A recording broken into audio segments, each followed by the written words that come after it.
कार्यक्रम जनचासोको साथमा Vianet make the right connection, Garima Bikas bank limited, Swachhanda Nirman Sewa प्राली, class A engineers and builders.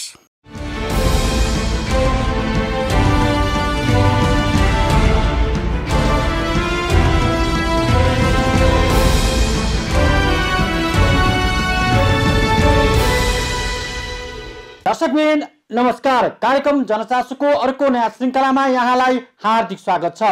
देशैभर corona संक्रमण बढेपछि जनजीवन पूर्ण रूपमा प्रभावित भएको छ।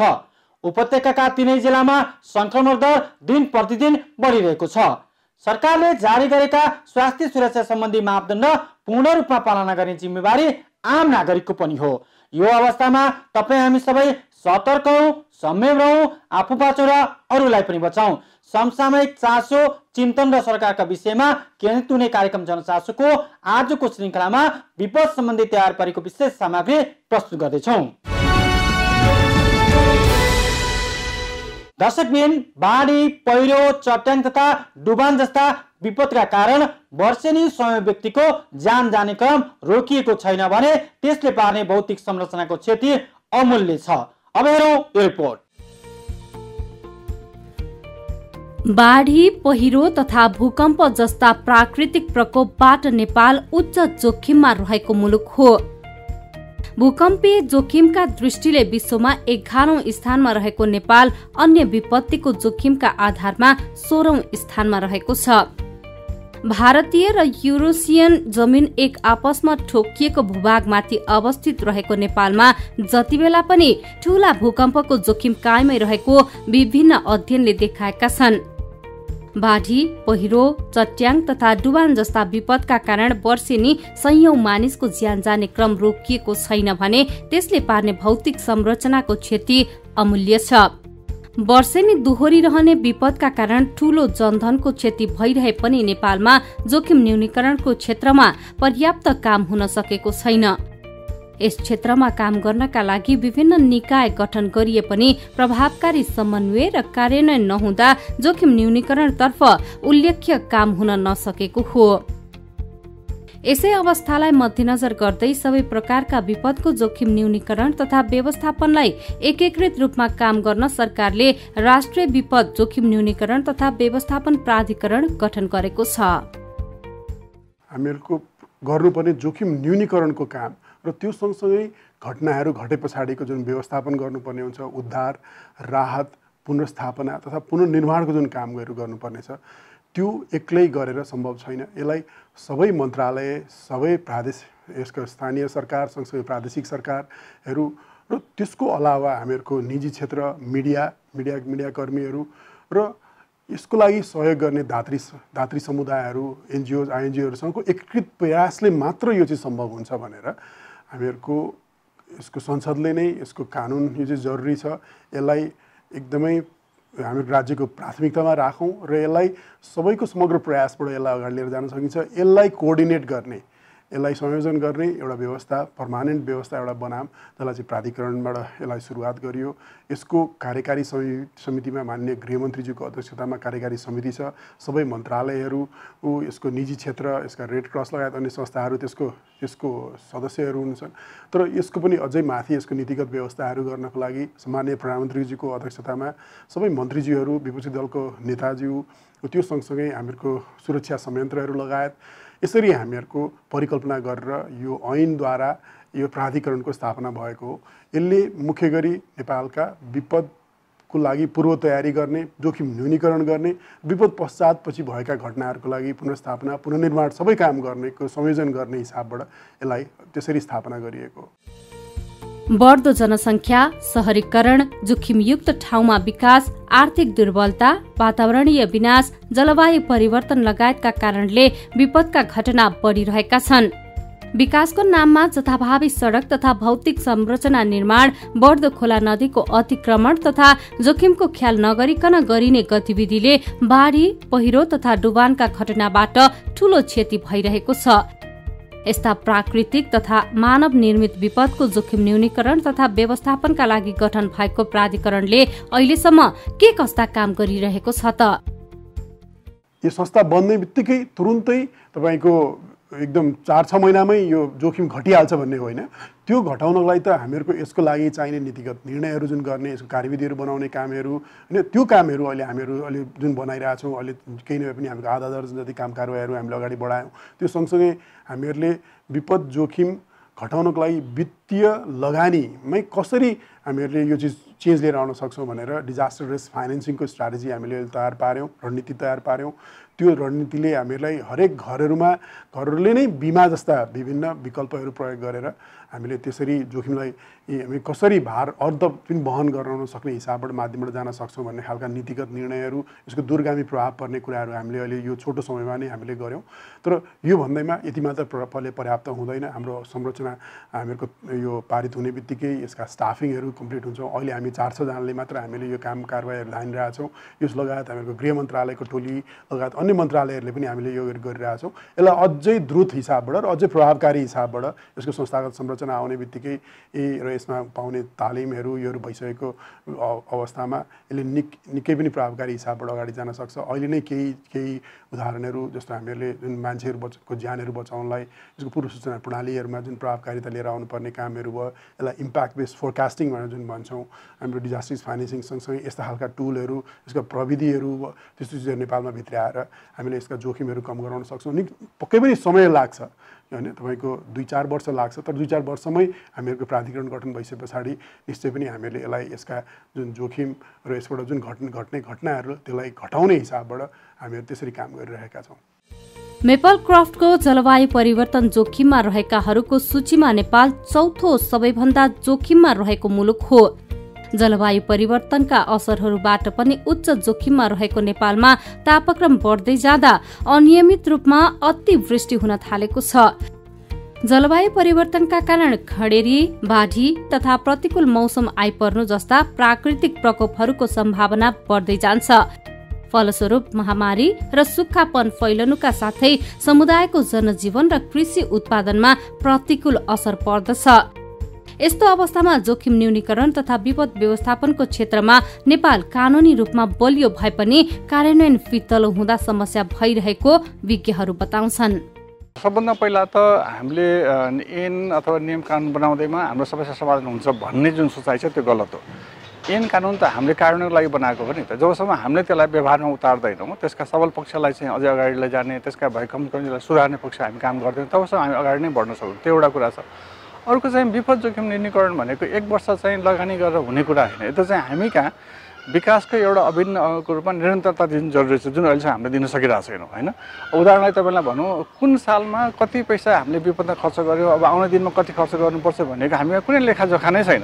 हामी एकदम चाहिँ एडक बेसिसमा होइन, अनि त्यसपछि मनगढन्ती तरिकाले चाहिँ विपदलाई पर्खेर बस्छौँ। पर्खिसकेपछि अनि हामी राहत कार्यमा जुट्छौँ। हाम्रो आफ्नो तथ्याङ्कले अनुभवले के बताउँछ भनेदेखि यदि आज हामीले विपद पूर्व तयारीमा 1 रुपियाँ खर्च गऱ्यौँ भनेदेखि चाहिँ भोलि विपद भइसकेपछि हुने खर्चको अथवा चाहिँ क्षतिको करिब 7 गुणा चाहिँ हामीले जोगाउन सक्छौँ भन्ने त हाम्रो आफ्नो अनुभवले देखाइसकेको छ। त्यसकारण यसलाई कार्यान्वयन गर्नु जरुरी छ, पहिलो कुरो। दोस्रो कुरो चाहिँ विपद चाहिँ हाम्रो विकासको अपरिहार्य रूपमा अगाडि लानुपर्छ। शिक्षामा हरेक क्षेत्रमा मैले यो खालि कार्यान्वयनको पक्षमा मात्रै होइन, अरू पक्षको कुरा पनि गर्दैछु। त्यो सँगसँगै दक्ष जनशक्तिको अभावै छ। हामी अब वास्तवमा आउने दिनमा चाहिँ हामीले धेरै नेपाली दाजुभाइ दिदीबहिनीहरूलाई विपद जोखिम न्यूनीकरणमा चाहिँ दक्ष बनाउनु जरुरी छ। नेपाल सरकारलाई, प्रदेश सरकारलाई, स्थानीय सरकारलाई एउटा के अनुरोध गर्न चाहन्छु भने तपाईहरुले यो डाटा कलेक्सन गर्ने, डाटा राख्ने, डिजिटल डाटा सिस्टम डेभलप गर्ने, सूचनाहरू सङ्कलन गर्ने कुरामा खर्च गर्न कन्जुसाइ नगर्नुहोस्। त्यो डाटा इन्फर्मेसन भयो भने तपाईलाई शिक्षा, स्वास्थ्य, खानेपानी, गरिबी निवारण हरेक कुराको, यस्तै डिजास्टरमा तुरुन्तै रेस्पोन्स गर्नुपर्ने संख्यादेखि लिएर बस्तीदेखि टोल गाउँ सबैको अलरेडी उहाँहरूसँग इन्फर्मेसन हुन्छ। त्यो आधारमा तयारी गर्न सकिन्छ, त्यो आधारमा प्लानिङ गर्न सकिन्छ, रिसोर्स त्यो आधारमा हामीलाई यति चाहिन्छ भनेर म्यानेज गरेर राख्न सकिन्छ। त्यसले भने अघि हामीले भने जस्तो त्यो भने यो जुन विपदको अवस्था पछिको जुन क्षतिको अवस्था छ होइन, आर्थिक क्षति, सामाजिक क्षति, अरू खालको मानवीय क्षति, त्यो कुरालाई हामी न्यूनीकरण गर्न सक्ने, कम गर्न सक्ने। जब कानुनी रूपमा हेर्ने हो भने अब तिनै तहको सरकारको लागि जिम्मेवारीभित्र पनि राखिएको छ, यसलाई साझा विषय पनि तिनै तहको सरकारको साझा विषयको रूपमा पनि छ। यद्यपि बढीभन्दा बढी जिम्मेवारी र त्यसको भूमिका स्थानीय सरकारको भूमिका रहन्छ नै। त्यहाँनिर केही संरचनाहरू र त्यहाँनिर चाहिँ कतिपय क्षमताको कुराहरू, स्रोतको कुराहरूलाई चाहिँ अझ व्यवस्थित गर्न जरुरी छ र बढीभन्दा बढी चाहिँ स्थानीयकरण, यो मुद्दालाई कसरी बढीभन्दा बढी स्थानीयकरण गर्न सकिन्छ, त्यसले नै हाम्रो परिणाम कस्तो हुन्छ भन्ने कुरा प्रभाव पर्छ। यद्यपि केन्द्रीय तहमा, विशेष गरी सङ्घीय तहमा पनि अन्तर मन्त्रालयको समन्वयलाई अझ बढी प्रभावकारी बनाउन जरुरी छ। त्यहाँनिर ठुलो एउटा चाहिँ समस्याहरू देखिरहेको छ। सँगसँगै प्रदेश र स्थानीय तहको बिचको समन्वय र विशेष गरी सङ्घ, प्रदेश र तिनै तहको सरकारको बिचको समन्वयको कार्यहरूलाई, सहकार्यको कार्यहरूलाई अझ व्यवस्थित ढङ्गले अगाडि बढाइयो भने सम्भवतः धेरै हामीले नतिजाहरू, सकारात्मक नतिजाहरू हासिल गर्न सक्छौँ। विपदको क्षेत्रमा एकीकृत रूपमा काम गर्न प्राधिकरण गठन गरिए पनि आवश्यक प्रविधि र जनशक्तिको अभावले अपेक्षित काम हुन सकेको छैन। यो अवस्थामा प्राधिकरणलाई नै शक्तिशाली बनाउनु पर्ने र जोखिम न्यूनीकरणको क्षेत्रमा गर्नुपर्ने कामको बारेमा विज्ञ मान थापाको धारणा यस्तो छ।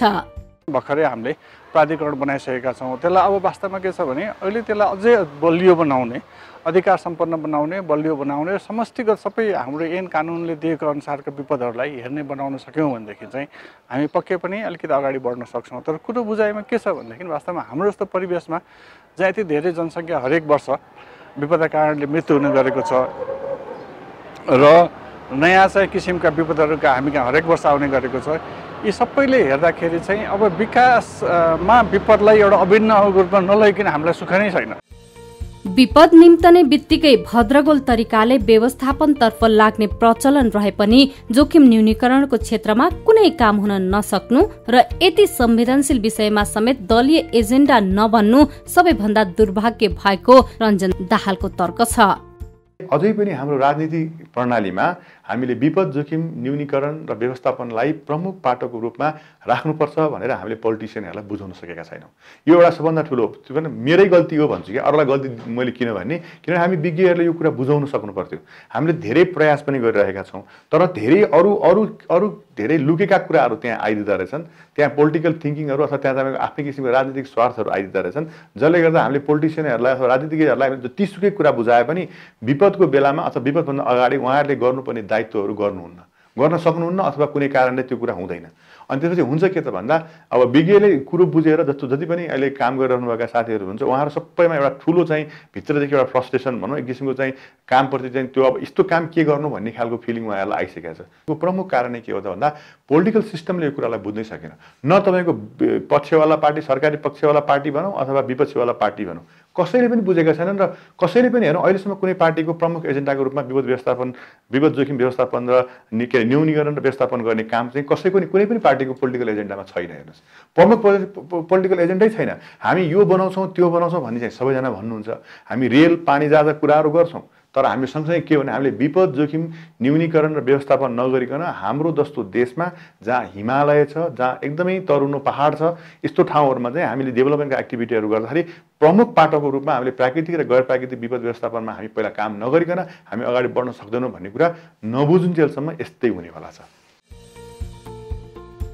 विपद पूर्वको तयारी समेत नहुँदा बेला बेलामा ठूला मानवीय विपत्तिको सामना गर्नु परिरहेको छ, जसको ताजा उदाहरण हो सिन्धुपाल्चोकमा बस्ती नै विनाश हुने गरी गएको पहिरो। जोखिम क्षेत्रका नागरिकले बस्ती स्थानान्तरणका लागि बारम्बार आग्रह गरे पनि सम्बन्धित कुनै निकायले चासो नदिँदा ठूलो मानवीय क्षति बिहोर्नु पर्यो। यो सिन्धुपाल्चोकको घटनालाई केलाउँदाखेरि चाहिँ त्यो ठाउँमा त्यहाँ गाउँपालिकामा त्यहाँका स्थानीयले चाहिँ हाम्रो माथि ढाँचा फाटेको छ र यो ठाउँमा चाहिँ हामीलाई चाहिँ बस्ती स्थानान्तरण गरिदिनु पर्यो भनेर निवेदन दिएका छन्। सिन्धुपाल्चोकको लिदीमा पनि निवेदन दिएका छन् र त्यहाँ पनि निवेदन दिएका छन्। भनेपछि अब त्यो बस्ती सारिएन भनेपछि बस्ती नै सखा हुने गरी भएको जुन दुःखद घटना छ, यो त अब स्थानीयले आफ्नो नलेज सिस्टमले यहाँ चाहिँ जोखिम छ, यद्यपि त्यहाँ कुनै साइन्टिफिक स्टडी भएको होइन, यहाँ जोखिम छ र यो ठाउँबाट हामीलाई सारिदिनु पर्यो भनेर भन्दै गर्दाखेरि पनि हामीले सार्न सकेनौँ। भनेपछि पूर्व तयारीमा त सार्न सकिन्थ्यो नि त।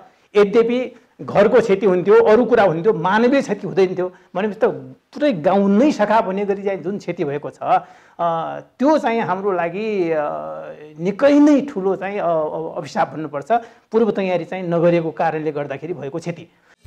यति गम्भीर विषयमा देशभर सबैभन्दा ठूलो सञ्जाल रहेका राजनीतिक दलहरू मौन छन्। दिगो विकास लक्ष्यमा नै प्रभाव पार्ने विपदको जोखिम न्यूनीकरण तथा व्यवस्थापनको विषयलाई दलहरूले राजनीतिक घोषणा पत्रमा नै उल्लेख गरेर आफ्ना सञ्जालहरूलाई परिचालन गर्न सके विपद न्यूनीकरणमा समेत महत्वपूर्ण उपलब्धि हुन सक्ने विज्ञको तर्क छ। तपाईले अहिले जुन पोलिटिकल पार्टीहरूले एजेन्डा लेख्ने कुरा होइन क्या, अहिले एजेन्डा अनुसारले उहाँहरूले काम गर्नुपर्छ। काम गरेन भने कानुनी कारबाही हुन्छ। त्यो भनेको निर्वाचन आयोगमा हामीले रजिस्टर उहाँ फलानु पार्टीलाई रजिस्टर गर्न पाउनुहुन्न, किनभने तपाईँले अहिलेसम्म यो बनाउनु भएको छैन भनेर हामीले गएर उजुरी गरिदियो भने त्यो सिधा उजुरी लाग्छ, कानुनी रूपमा त्यो कानुनै छ क्या। पनि त्यो कुरोलाई उहाँहरूले अहिलेसम्म बुझ्नु भएको छैन क्या। त्यो हो मैले पोलिटिकल पार्टीलाई भन्न खोजेको कुरा। त्यही भएर उहाँहरूले पनि एकदमै गइदिएर हामीले गल्ती गरिरहेका छौँ भने सोच्नु पऱ्यो, किनभने यहाँ अरू सबै कुरा विपदलाई प्राथमिकतामा नराखिकन, प्रायोरिटीमा नराखिकन, अङ्ग्रेजीमा भन्नुपर्दा तपाईँले जबसम्म विपदलाई तपाईँले प्रायोरिटीमा राख्नुहुन्न अथवा प्राथमिकतामा राखेर तपाईँले काम गर्नुहुन्न भने तपाईँले विपद व्यवस्थापनको लागि देशलाई कन्ट्रिब्युसन गर्न सक्नुहुन्न। जस्तोसुकै सरकार बनाउनुहोस्, जतिसुकै तपाईँले प्रयास गर्नुहोस्, केही हुनेवाला छैन। यो कुरो देखिसक्यो अहिलेसम्म। अहिले यो विपद व्यवस्थापन भनेको चाहिँ पोलिटिकल कमिटमेन्ट पनि हो। यो हामी जहिले पनि सरकारलाई मात्रै दोष दिने, केही भएन भने सरकारले गरेन भनेर चाहिँ अब विपक्षीले पनि भन्ने, जुनसुकै पार्टी विपक्षमा भए पनि त्यो बोल्ने उहाँहरूको अधिकार छ, उहाँले बोल्नुहुन्छ। तर त्यो बोलीले मात्रै चाहिँ समाधान निस्किँदैन।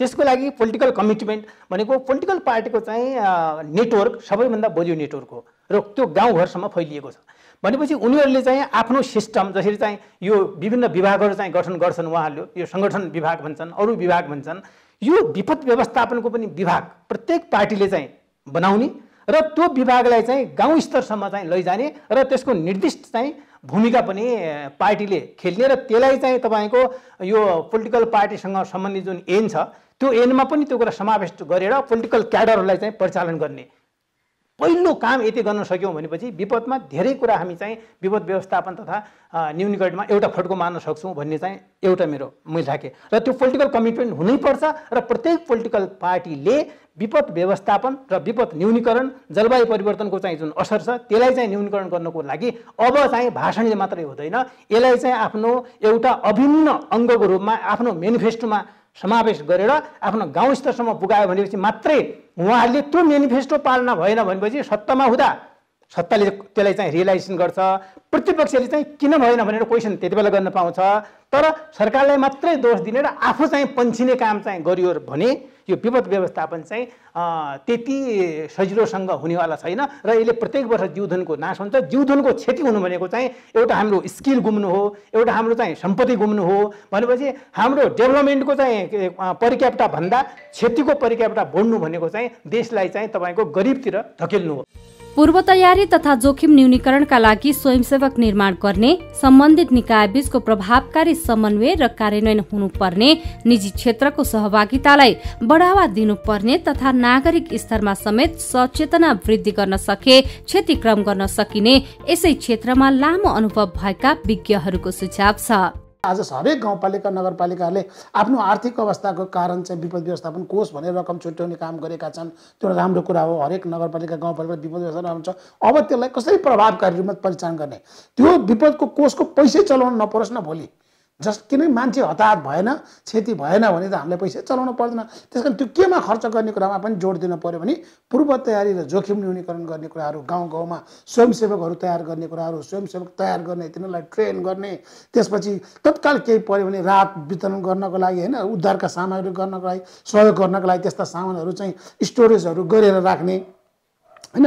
अनि विभिन्न निकायहरू बिचमा चाहिँ सहकारी र समन्वय गर्ने, जस्तो तपाईँ एउटा समुदायको कुरा, गाउँको कुरा गर्दा, नगरको कुरा गर्दा त्यहाँ भएका सामाजिक सङ्घ संस्थाहरू होइन, विभिन्न खालको चाहिँ अरू चाहिँ सिभिल सोसाइटी अर्गनाइजेसनहरू, कोअपरेटिभहरू, यस्ताहरूसँग पनि मिटिङ, भेला बैठक, छलफल गर्ने, उनीहरूको इन्भल्भमेन्ट कसरी बढाउन सकिन्छ भन्ने कुराहरू, निजी क्षेत्रको सहभागितालाई कसरी बढाउने होइन। निजी क्षेत्रले तपाईँको आफ्टर डिजास्टर चाहिँ डिजास्टर भइसकेपछि तत्काल चाहिँ तपाईँको रेस्पोन्स गर्ने कुरामा, राहतमा सहयोग गर्ने कुराहरूमा उहाँहरूको राम्रो इन्भल्भमेन्ट भएको देखिन्छ। तर उनीहरूलाई पनि हाम्रो यो पूर्व तयारी उद्धारकोसँग रिलेटेड के अरे जोखिम न्यूनीकरण जस्ता कार्यक्रमहरूमा चाहिँ प्लानिङको फेजदेखि नै कसरी इन्भल्भमेन्ट गर्ने, कसरी यो खालको काममा इन्भल्भमेन्ट गर्ने होइन, कसरी सँगसँगै साझेदारी सहकार्यमा काम गर्ने भन्ने खालको त्यो इन्भल्भमेन्ट बढाउने हिसाबले हामीले काम गर्न सकेकै छैन। सरकारको योजना पनि त्यसरी आउन सकेको छैन, स्थानीय तहले पनि त्यसलाई ल्याउन सकेको छैन। स्थानीय तहसँग त्यो खालको चाहिँ अझै खालको त्यो खालको क्षमता, मैले पनि त्यो खालको नलेज, त्यो खालको स्किल उहाँहरूले प्राप्त गर्न सकिरहेको अवस्था छैन। त्यसले गर्दा उहाँहरूको त्यो नलेज स्किललाई चाहिँ डेभलप गर्नको लागि चाहिँ अब केन्द्रबाट पनि होइन, केन्द्रबाट पनि अब अहिलेको पछिल्लो चरणमा भन्ने हो भने विपद जोखिम न्यूनीकरण तथा व्यवस्थापन जुन राष्ट्रिय प्राधिकरण छ त्यो प्राधिकरणले चाहिँ त्यस्तो खालको चाहिँ सपोर्टहरू गर्ने, प्रदेश सरकारले पनि आफू पनि सक्षम हुने, प्रदेश सरकारले आफू माथ तल रहेका चाहिँ स्थानीय तहहरूलाई चाहिँ कसरी चाहिँ बलियो बनाउने, कसरी विपद जोखिमकोमा चाहिँ उनीहरूलाई सक्षम बनाउने। अहिले नेपाल विश्वव्यापी कोरोना महामारी र मनसुनी विपदको दोहोरो चपेटामा छ। विपद पछिको प्रतिकार्यमा पछिल्लो समय केही सचेतना वृद्धि भए पनि तीनै तहमा स्थापित निकाय बीचको समन्वय र प्रभावकारी कार्यान्वयन जरुरी छ। दिगो विकासको योजनामा विपद व्यवस्थापनलाई समेटिनु पर्ने तर्क गर्छन् डीसीए नेपालका मानवीय सहायता र विपद जोखिम न्यूनीकरण प्रबन्धक दिनेश गुरुङ। डीसीए नेपालले चाहिँ विशेष गरी विपद पूर्व तयारी र तपाईको प्रतिकार्यमा चाहिँ बढीभन्दा बढी सक्रिय छ र लामो समयदेखि चाहिँ हामी यो मानवीय सहायताको क्षेत्रमा पनि काम गरिरहेका छौँ र अहिले भर्खरै हामी यो कोभिडको बाट प्रभावित जनसमुदायहरू जो सुदूरपश्चिमका केही क्षेत्र जिल्लाहरूमा जो बढी जोखिममा छन् ती समुदायहरूको लागि चाहिँ केही राहत सहयोगहरूको कुराहरूमा बढी हामी केन्द्रित छौँ। सँगसँगै त्यो स्थानीय तहमा जो यो कोभिडको सङ्क्रमणलाई फैलिनुबाट रोकआउट गर्नको लागि अथवा त्यो नियन्त्रण गर्नको लागि स्वास्थ्य संस्थाहरूलाई चाहिँ आवश्यक चाहिँ यो सुरक्षा सामग्रीहरू सँगसँगै यो क्वारेन्टाइन व्यवस्थापन पनि महत्त्वपूर्ण कुरा छ अहिलेको सन्दर्भमा। त्यसको व्यवस्थापनको लागि पनि हामीले स्थानीय सरकारसँग सहकार्य गरेर हामीले काम गरिरहेछौँ र अहिले चाहिँ पछिल्लो क्रममा कैलालीमा भर्खरै बाढी पनि गयो। त्यो कैलालीको बाढीबाट प्रभावितहरूको लागि पनि हामीले खाद्यान्न, उहाँहरूको बासको कुराहरू र सँगसँगै त्यो स्वास्थ्य सम्बन्धी कुराहरूलाई पनि हामीले सँगसँगै लिएर गइरहेका छौँ र यो बाहेक हामीले चाहिँ विपद व्यवस्थापनको क्षेत्रलाई एउटा विकासको प्रमुख एउटा एजेन्डा बनाउनुपर्छ भन्ने हिसाबबाट पनि यसलाई व्यापक बहसको रूपमा विशेष गरी तिनै तहको सरकारसँग सहकार्य गर्दै हामीले यो विपद जोखिम न्यूनीकरण र व्यवस्थापनको क्षेत्रमा योगदान गरिरहेका छौँ। विपदकै कारण वर्षेनी सयौं व्यक्तिले अनाहकमा ज्यान गुमाउनु परेको छ भने हजारौं व्यक्ति अपाङ्ग भएका छन्। यस्तै विपदकै कारण उठीवास हुँदा धेरैको जीवन तहस नहस बनेको छ भने भौतिक संरचनाको विनाशले विकासमा अवरोध पुर्याइरहेको छ। यो अवस्थामा हाम्रा संरचना देशको भूगोल र भौगोलिक संरचना अनुकूल र आधुनिक प्रविधि युक्त बनाई विपदबाट हुने क्षति न्यूनीकरण गर्न जरुरी छ। योजना निर्माणको चरणमा कम समय र बजेट तथा कार्यान्वयनको चरणमा लामो समय र ठूलो धनराशि खर्चिने संस्कारमा परिवर्तन गरी उचित ठाउँमा उचित जनशक्तिको अवधारणा अनुसार काम गर्न सके विपद जोखिम धेरै हदसम्म न्यूनीकरण गर्न सकिन्छ। हाम्रो मनसुन अझै पनि सकिएको छैन, अझै 20-30 दिन यसले दुःख दिन्छ। विगतको अनुभवहरूले पनि त्यो चिज बताउँछ। अहिले आज केही घन्टा घाम लाग्यो भन्दैमा हामी हेलचेक्राइ नगरौँ। हाम्रो ज्यानभन्दा ठुलो अरू केही पनि होइन। हामीहरूका सूचनाहरू, हामीहरूको मोबाइलमा, हाम्रो रेडियोमा, यस्तो टेलिभिजनहरूमा आएका सूचनाहरूलाई हामीले गम्भीरताका साथ लिउँ। हामीहरूको मुख्य गरी पहिरो र बाढी र यो सँगसँगै आगलागीको घटनाहरू पनि हामीले बर्खायाममा पनि हामीले थुप्रै देखिरहेछौँ। यस्तो विपद निम्त्याउने यस्ता खालका चिजहरूबाट हामीहरू सचेत रहौँ। हामीहरूको आफ्नो ज्यान धन हामी जोगाउन उत्तिकै जरुरी छ। यस्तो सूचनाहरूलाई तपाईँहरूले एकदम गम्भीरताका साथ तपाईँहरूले लिदिउँ। हामीहरू पनि हरेक स्थानीय सरकारमा हाम्रो तालिमहरू र क्षमता अभिवृद्धिकरण गर्ने काम कारवाहीहरू लिएर हामी यही वर्षबाट हामी सुरुवात गर्दैछौँ। हामीहरू देखिने गरी महसुस गर्न सक्ने गरी हामीहरू विपद जोखिम न्यूनीकरण र व्यवस्थापनका कार्यक्रमहरू बनाएर हामीहरू यही वर्षदेखि हामी लागू गरेर आउँदैछौँ। यसले निश्चय पनि नेपालमै हुने जुन हरेक वर्ष घट्ने घटनाहरूलाई त्यसले घटाउन मद्दत गर्छ। हामी सँगै काम गरौँ। यो एक्लै प्राधिकरणले मात्र गर्न सक्दैन। हरेक क्षेत्रबाट होल अफ द सोसाइटी भनेर भनिन्छ सेन्डाई फ्रेमवर्कले भनेअनुसार नै यो सबैको जिम्मेवारी हो। त्यसलाई हामीहरू नेतृत्व दिने, त्यसलाई हामी सँगै लिएर जाने हिसाबबाट हामी त्यसरी काम गर्दैछौँ। सबै मिलेर मात्र यो जोखिमलाई घटाउन सकिन्छ, जोखिमको घटना पछाडिको व्यवस्थापन गर्न सकिन्छ। 2020 ट्रिपल 20 अफर भया नेटको नयाँ वर्ष 2020 को उपलक्ष्यमा वायनेटले ल्याएको छ 2020 अफर। प्रति वर्ष रु 11,400 मा 20 MBPS स्पिडको इन्टरनेट, जडान शुल्कमा रु 1,000 छुट अनि साथमा 250 भन्दा बढी च्यानलहरू सहितको नेट टिभी एकदम फ्री। थप जानकारीका लागि सम्पर्क फोन 0159704444। वायनेट, अब सबै कनेक्टेड। कार्यक्रम जनचासोको साथमा Vianet, make the right connection, Garima Bikas bank limited, Swachhanda Nirman Sewa प्राली, class A engineers and builders. हस्त विविध सामग्री सहित आजको जनचासो यति नै। कोरोना संक्रमणको त्रास बढिरहेको बेला यसबाट सुरक्षित रहन विश्व स्वास्थ्य संगठन तथा सरकारले जारी गर्ने निर्देशन पूर्ण रूपमा पालना गरौँ। अनिवार्य रूपमा मास्क लगाऊ, भौतिक दूरी कायम गरौँ। कोरोनाबाट आफू बचौँ र अरूलाई पनि बचाउँ। अर्को साता नयाँ र नागरिक चासो र सरकारका विशेषज्ञ उपस्थित हुने नै छौँ। तबसम्मका लागि बिदा चाहन्छौँ। हस्त, नमस्कार।